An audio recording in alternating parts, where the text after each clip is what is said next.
Okay, Bryce, this might take a minute. So, one, good question. Two, fair question. I think part of the response is that I would offer to you, don't try to create a technique out of the kata. Try to create a combative principle or principles out of the movements.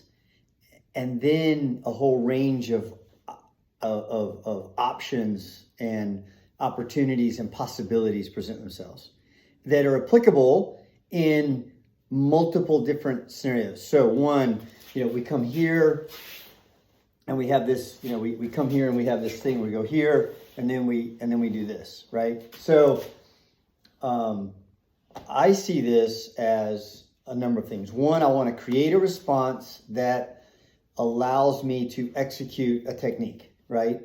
So in just about any combative sports, obviously, if I can create a response by pushing him, his natural response is going to be to push back, right?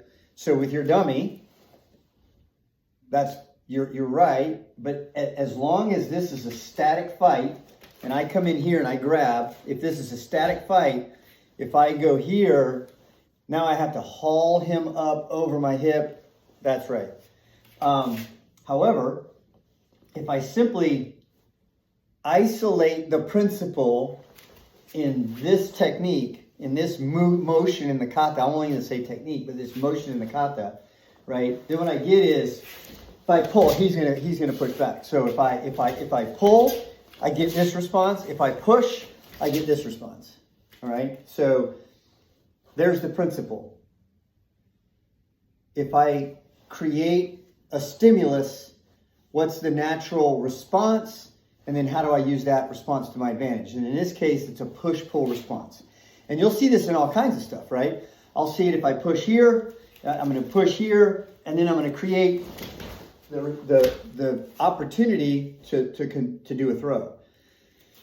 The other is that kata fails to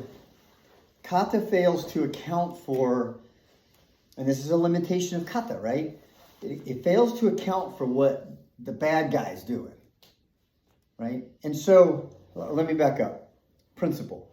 The other principle is that in combative motion, I need to shift weight from one place to another. I need to be able to go from here, shift, and then move my body in a way that allows me to do these motions, because these are all legitimate throwing motions, whether it's this throw or not, right? Like what you were demonstrating, or this throw or not, is kind of immaterial.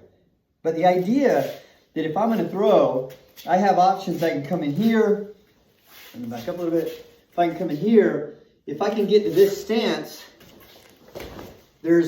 I've got opportunities in this throw here. I've also, though, got to be able to transition. I'm trying to get you in the frame here. I'm trying to transition. If I'm the one closing the distance, then this makes sense. But what if he's the one closing the distance from here?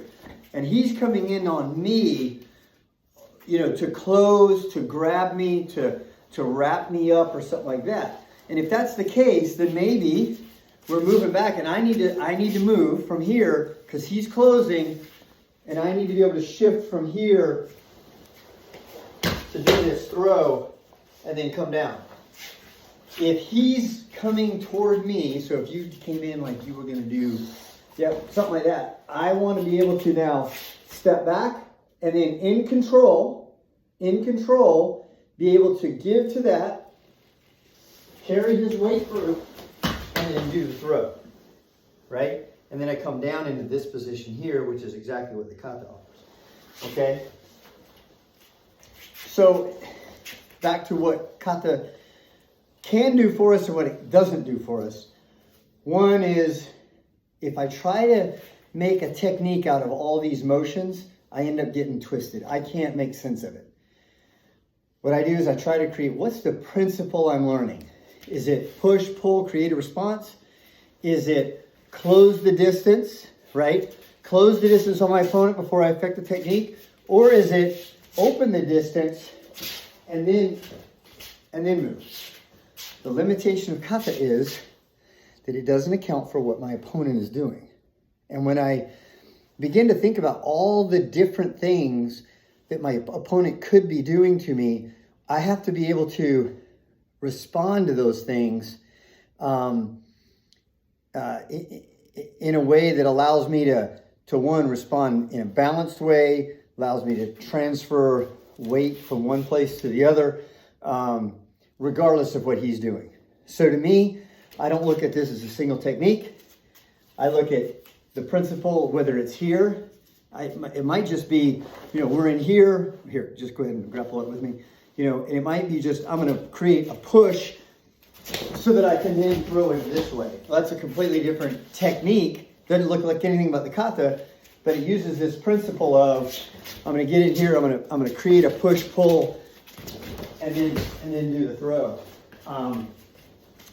If I'm trying to close with him, then maybe I'm opening it up and then I'm closing on him and affecting the technique. But the kata also allows for me to account for him now closing in on me, where I need to go with it and use his momentum as he's coming toward me to transition my weight to do a technique, whatever that technique is.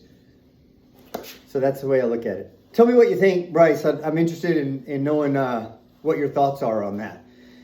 Because I think whenever all through your kata, you might have places where you're hung up on, well, what's this technique? This doesn't make sense in real fighting. You're probably right. And a lot of times you're right, because when you try to put a square peg in a round hole by making the kata a technique, I get twisted up. If I think through the martial principles, motion, what I'm learning, then all of a sudden the kata is a lot easier for me to appreciate the lesson and then to be able to apply it wherever I am, in whatever situation I'm in. Okay, let me know what you think.